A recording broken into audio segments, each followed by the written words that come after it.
मेरे बेटे को ट्यूमर हो गया था गले पे। अब मैंने उसका बहुत इलाज किया, डॉक्टर के पास गया। डॉक्टर ने कहा इसका ऑपरेशन करना पड़ेगा। तो मैंने कहा कर दीजिए। बोले आप बेफिक्र रहो, 15 मिनट में इसको ठीक कर दूंगा, मैं ट्यूमर निकाल दूंगा और ये ठीक हो जाएगा। एक 10 मिनट के बाद ऑपरेशन थिएटर से कोई आता है और मुझसे कहता है कि डॉक्टर साहब आपको बुला रहे हैं। मैं ऑपरेशन थिएटर में जाता हूँ तो मेरा बेटा टेबल पे लेटा हुआ है और इतना बड़ा कट था उसका। और मैंने कहा जी क्या बात है? तो बोले ऑपरेशन नहीं कर पाएंगे क्योंकि ट्यूमर जो है वो निकाल नहीं सकते हैं, वो नसों में जकड़ा हुआ है, नसों के बीच में जकड़ा हुआ है और वो एक भी नस बाय मिस्टेक कट जाए तो वो पैरालाइज हो जाएगा, उसको लकवा हो सकता है, एक साइड से पूरा बदन खराब हो जाएगा। बोले क्या करने थे? बोले बंद कर दो ऑपरेशन। तो फिर से स्टिच कर दिया उन्होंने, ऑपरेशन नहीं हुआ। डॉक्टर्स ने हाथ ऊपर कर दिए। जॉनी के सामने अपने इकलौते बेटे की जिंदगी का सवाल था। अब वो जो ट्यूमर है इतना सा था, वो इतना बड़ा हो गया 2 साल में। हमने होम्योपैथी, आयुर्वेदिक बहुत सा इलाज किया, कुछ नहीं, वो ट्यूमर इतना बड़ा हो गया।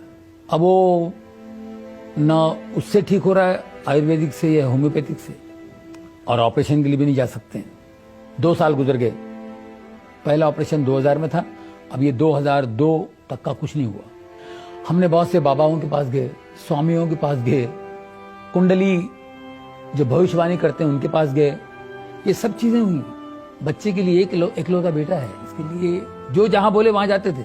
उन सब ने कहा कि ऑपरेशन के लिए मत जाना, ऑपरेशन मत कराना, बच्चा चला जाएगा। और एक कुंडली वाले ने तो कहा था कि 2002 तक ही आपका बच्चा है, इसके बाद आपका बच्चा नहीं है। जब बाबा और तांत्रिक भी काम न आए तो जॉनी ने खुद को असहाय पाया। क्या उनकी सारी दौलत और शोहरत उनके बच्चे को नहीं बचा सकती थी? अब बच्चे से मैंने कहा देख बेटा, अभी मैं कुछ नहीं कर सकता हूं, तुम्हें और कोई चीज चाहिए मैं तुम्हें दे सकता हूं, ये उसका काम है, मैं नहीं कर सकता हूं। क्या कोई ऐसी शक्ति है जो जॉनी लीवर के बेटे को बचाएगी? मेरे बच्चे को हर प्रेयर मीटिंग में हम ले जाते थे, कहीं से इसको हीलिंग मिल जाए। बहुत से लोग प्रेयर प्रार्थना करते थे ये ट्यूमर निकल जाएगा, इसके गले पे ये ट्यूमर नहीं होगा। हमने कहा जी जी जी जी, लेकिन 2 साल तक हमने देखा कुछ नहीं हुआ। एक बार हम लोग अमेरिका गए थे, अमेरिका वगैरह घूम फिर के निकले। अब एक संडे हम लोग चर्च में गए, तो वहाँ मैं प्रेयर के लिए खड़ा था।